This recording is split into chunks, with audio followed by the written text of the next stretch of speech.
स्वागत बच्चों आपका इस गूगल केमिस्ट्री चैनल पे। आज हम लोग बात करने वाले हैं अपने नए batch UP board English medium के लिए जो कि है, और उसमें बात करने वाले हैं मैथमेटिक्स की। मैथमेटिक्स का प्लान क्या होगा, मैथमेटिक्स का सिलेबस क्या है, किस चैप्टर से कितने मार्क्स आते हैं, सारी जानकारी रिलेटेड टू मैथ आज आपको इस वीडियो में मिलेगी। ठीक, तो इसमें मैथमेटिक्स का हम लोग पूरा प्लान डिस्कस करेंगे और कौन कौन सी बुक्स हम लोग फिनिश करेंगे। हर बार क्या होता है कि हम लोग सिर्फ एनसीईआरटीज़ पर फोकस होते हैं, और इस बार खास इस बैच के लिए कुछ और ज़्यादा किया जाएगा। और इस बैच में हम लोग एनसीईआरटी के साथ साथ, मैं आपको बता देता हूँ, एनसीईआरटी के साथ साथ हम लोग इस बैच के लिए आरडी शर्मा भी लगवाएंगे। आपको आरडी शर्मा भी हम लोग डिस्कस करेंगे, और एक कोई एग्जाम्पलर की सीरीज हम लोग करेंगे, एक कोई भी एग्जाम्पलर हम करेंगे। तो इसमें आपको ये 3 बुक्स आपको कराई जाएंगी। पहला तो पूरा एनसीईआरटी होगा ही होगा, जो कि बेसिक है हमारा, उसके बिना काम नहीं चलेगा। आरडी शर्मा में थ्योरीज वही होंगी, क्वेश्चंस के लेवल बढ़ जाएंगे, तो उसको भी हम लोग टैकल करना सीखेंगे।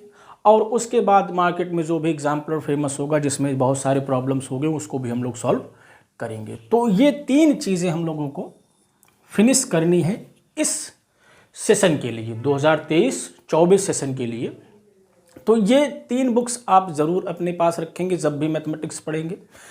प्लान क्या होगा, जैसे ही मान लीजिए जो पहला चैप्टर है जो आपको पढ़ना है वह है रिलेशन एंड फंक्शन। ठीक, रिलेशन एंड फंक्शन। मान लीजिए हम लोगों ने रिलेशन और फंक्शन पढ़ लिया, एनसीईआरटी के सारे क्वेश्चंस सॉल्व हो गए, लेकिन फिर भी कभी कभी ऐसे क्वेश्चंस आते हैं जो एनसीईआरटीज़ में नहीं होते हैं, ट्रिकी होते हैं, थोड़ा सा उनमें और सोचना होता है। तो ऐसे क्वेश्चंस आपको यहाँ पर मिल जाएंगे आरडी शर्मा में। तो एनसीईआरटी के बाद हम लोग कहाँ आएंगे, आरडी शर्मा पे आएंगे। ठीक, आरडी शर्मा के रिलेशन फंक्शन के सारे क्वेश्चंस को लगा डालेंगे, फिनिश कर देंगे। ठीक, जब संतोषप्रद स्थिति हो जाएगी हमारी, सेटिस्फाइड हो जाएंगे कि हाँ अब ठीक है, तो हम लोग फटाक से एग्जाम्पलर के रिलेशन और फंक्शन के सारे क्वेश्चंस कर डालेंगे। इससे फ़ायदा क्या होगा कि अगर आप ये तीनों कर लेते हैं तो पीवाईक्यूज करने की कोई ज़रूरत नहीं होगी, सारे इसमें कवर्ड हो जाएंगे, क्योंकि सारे क्वेश्चंस इन्हीं से बनते हैं। और फिर भी अगर कुछ रह जाता है तो लास्ट में हम लोग पीवाईक्यूज भी कर लेंगे, पीवाईक्यूज भी कर लेंगे। ठीक, तो इस तरह से जो भी हम टॉपिक पढ़ते चलेंगे सब के लिए यही प्रोसीजर फॉलो होगा, और गारंटीड है कि आपको कोई भी समस्या किसी भी चैप्टर में होती है इसके बाद, तो आप जो कहेंगे वो करा दिया जाएगा। ठीक, इसके बाद गारंटीड है कि कोई भी समस्या आपको नहीं होगी। बस आपको फोकस करके पढ़ना है, बस आपको क्या करना है, फोकस करके पढ़ना है।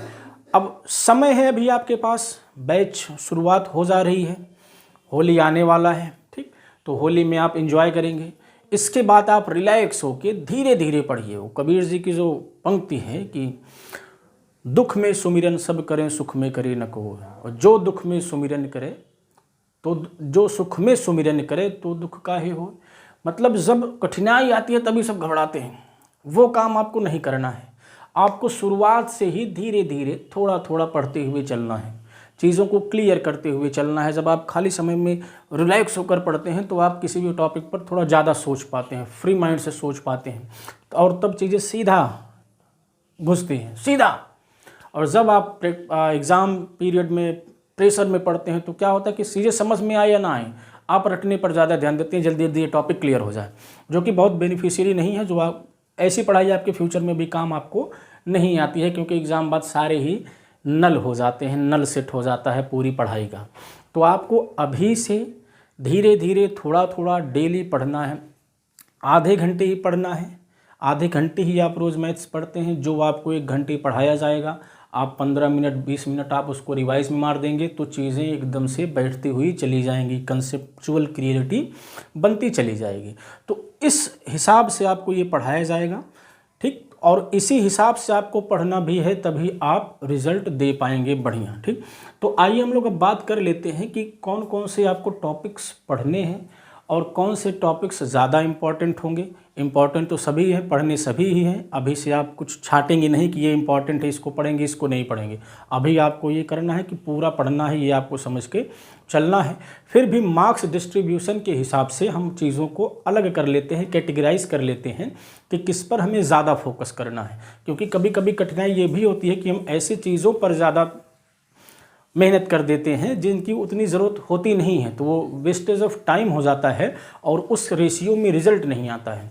तो मार्क्स डिस्ट्रीब्यूशन से ये क्लियर हो जाएगा कि किस पर ज़्यादा मेहनत करनी है और किन को थोड़ा सा पढ़ के भी हमारा काम हो जाएगा।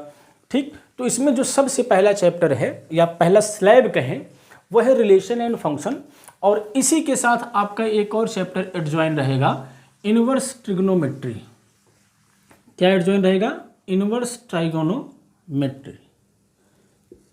ठीक, ये आपका, मैं इसको एक ही मानूंगा क्योंकि ये इंटरकनेक्टेड है, दोनों के लिए एक ही थ्योरी काम करेगी, बस क्वेश्चंस बदलेंगे। ठीक, ये आपका relation and function inverse trigonometry, ये आपका पहला स्लैब है और इससे लगभग आपसे 10 मार्क्स के क्वेश्चंस पूछे जाते हैं बोर्ड एग्जाम में। 10 मार्क्स के क्वेश्चन पूछे जाते हैं बोर्ड एग्जाम में। ठीक, दूसरा जो इसके बाद सबसे महत्वपूर्ण है वो आता है कैलकुलस के अंदर। कैलकुलस के अंदर ये एक नंबर ऑफ टॉपिक्स का कलेक्शन है और इस टॉपिक में क्या क्या आते हैं, इसमें सबसे पहले आता है कंटिन्यूटी, फंक्शन की कंटिन्यूटी हमें पढ़नी होती है। इसके बाद आता है डिफरेंशियबिलिटी, डिफरेंशिएशन निकालना हम लोग सीखते हैं, डिफरेंशियबिलिटी। इसके बाद आता है एप्लीकेशन ऑफ डेरिवेटिव। क्या आता है? Application of derivative. डेरिवेटिव जो हम लोग पढ़ते हैं उसको हम लोग कहाँ अप्लाई करते हैं। ठीक, इसके बाद आता है इंटीग्रेशन, जो कि अनदर बहुत ही इंपॉर्टेंट टॉपिक है, इंटीग्रेशन। और इसके बाद इसका एप्लीकेशन, एप्लीकेशन ऑफ इंटीग्रेशन। और इसके बाद का जो टॉपिक होता है और सबसे महत्वपूर्ण डिफरेंशियल इक्वेशन। तो ये जो 6 टॉपिक्स हैं ये मिलकर कैलकुलस का निर्माण करते हैं, ये कैलकुलस टॉपिक को कंप्लीट करते हैं। और इससे सिर्फ इन्हीं 6 टॉपिक्स से, मींस कैलकुलस से आपसे 44 मार्क्स का क्वेश्चन नियरली पूछता है। ठीक, अभी तक जो ब्यौरा रहा है, अगर कुछ फ्यूचर में चेंजेस होते हैं तो उसकी बात हम लोग अलग से कर लेंगे, लेकिन अभी तक के अकॉर्डिंग ऐसा मार्क्स डिस्ट्रीब्यूशन आपका रहा है।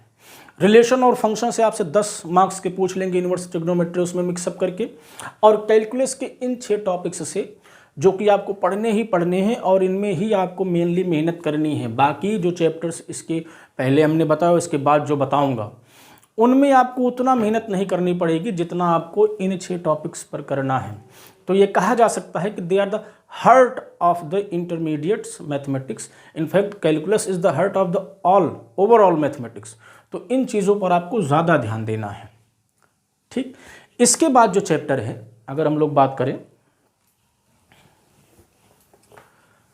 आ जाते हैं वेक्टर्स। आ जाते हैं वेक्टर्स, आप लोगों को फिजिक्स में भी पढ़ाया जाता है, तो यहाँ पर ज़्यादातर मैथमेटिकल चीज़ें होंगी।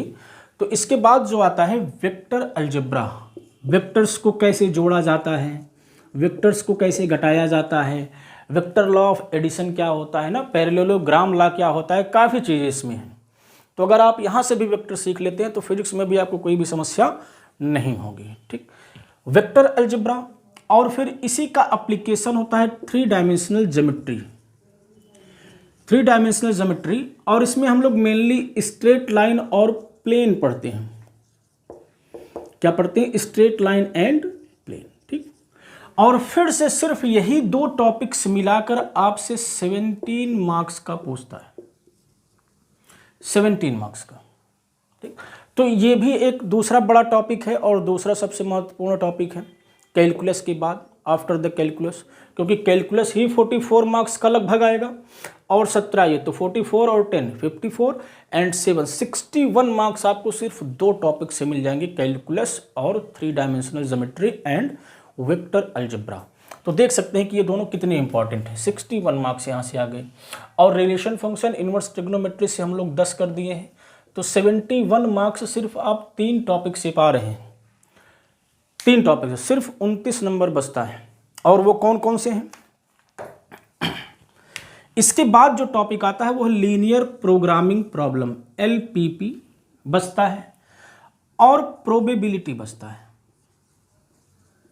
प्रोबेबिलिटी प्रायिकता आप लोग पढ़ते हैं 11th में भी, 11th में आपको इंट्रोड्यूस करा दिया जाता है। ठीक, अब जो टॉपिक्स बचे बाकी मार्क्स इनसे हो जाएंगे। तो आप देख सकते हैं कि किस तरह से आपको स्ट्रेटजी बनानी है, किस तरह से आपको स्ट्रेटजी बनानी है। और जो इसके बाद टॉपिक बचता है वो सिर्फ है मैट्रिक्स और डिटर्मिनेंट, जो कि सबसे आसान टॉपिक होगा। उसको हम लोग अलजेब्रा के अंतर्गत रखते हैं। अलजेब्रा के अंतर्गत रखते हैं।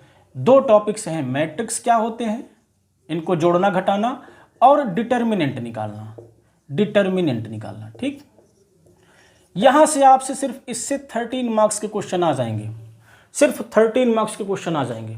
तो आप देखिए 4 topics, 10 number, 44 marks, 54, 17 number 71 marks, and 30 number 84 marks. बाकी 2 टॉपिक्स इनसे जो बचे 40 नंबर्स यहाँ से आ जाएंगे। तो इस तरह से जब आप डिवाइड करके पढ़ते हैं, मार्क्स डिस्ट्रीब्यूशन के हिसाब से पढ़ते हैं, तो आप उसी हिसाब से हर टॉपिक्स पर आपको समझ भी डेवलप होती है कि हमें कहाँ काम करना है। ठीक, तो आप मार्किंग को अपने दिमाग में रखते हुए और किन टॉपिक्स को एक साथ पढ़ना है। कभी कभी समस्या क्या होती है कि डिफरेंशिएशन आ गया, फिर इधर छोड़ दिए, फिर कूद के आ जाते हैं अलजेब्रा पढ़ने, वेक्टर अलजेब्रा पढ़ने। तो इस तरह से जो है ना मिक्सअप हो जाता है, और कंसेप्चुअल क्लियरिटी एक जो पैटर्न बनाना चाहिए वो दिमाग में, वो अपनी स्टडी में हम नहीं बना पाते हैं ना। तो इसी को कहते हैं कंसेप्चुअल क्लियरिटी नहीं है जब आप कूद के पढ़ते हैं। तो ऐसा आपको कभी नहीं करना है। अगर आप वेक्टर स्टार्ट करते हैं तो 3D ख़त्म करके ही आपको इस टॉपिक को छोड़ना है। अगर आप मैट्रिक्स स्टार्ट करते हैं तो डिटर्मिनेंट मैट्रिक्स ख़त्म करके ही आपको दूसरे टॉपिक पर जंप करना है। अगर आप कंटिन्यूटी स्टार्ट करते हैं तो आपको कम से कम एप्लीकेशन ऑफ डेरिवेटिव तक खत्म करके तभी दूसरे टॉपिक पर जाना है। And same for integration. ठीक, तो सबसे पहले आपको ऐसे ही प्लान अपना जो भी कॉपी आप बनाएंगे उसमें प्लान को आप सिलेबस को फर्स्ट पेज में पूरा लिखेंगे, मार्क्स डिस्ट्रीब्यूशन को उसमें लिखेंगे, किस टॉपिक से कितने नंबर्स के आ रहे हैं। ठीक, यहाँ पर तो हम बता ही दे रहे हैं, बाकी वेबसाइट पर भी आपको और क्लियरली मिल जाएगा, उसको लिखेंगे। ठीक, और बढ़िया से सारे मार्किंग लिख के और जो टॉपिक पहले शुरू होगा, जैसे मान लीजिए हमने रिलेशन और फंक्शन शुरू किया, तो आप पहले रिलेशन और फंक्शन डालेंगे और उसके कितने मार्क्स के आ रहे हैं डैश करके साइड में लिख देंगे। इससे आपको पता चलेगा कि कितना कहाँ से पूछता है और कितनी मेहनत करनी है। ठीक, तो जैसे मान लीजिए हमने रिलेशन और फंक्शन शुरू किया, पहले हम लोग सारी थ्योरीज बता देंगे आपको, जो आपको पढ़ना है, जहाँ से न्यूमेरिकल्स बनते हैं। तो सारी थ्योरीज आप लिखते चले जाएंगे, समझते चले जाएंगे। कोई भी समस्या होती है तो आप ऑब्वियसली पूछेंगे। इसके बाद हम लोग NCERTs को सॉल्व कर डालेंगे। ठीक, NCERT सॉल्व हो गया।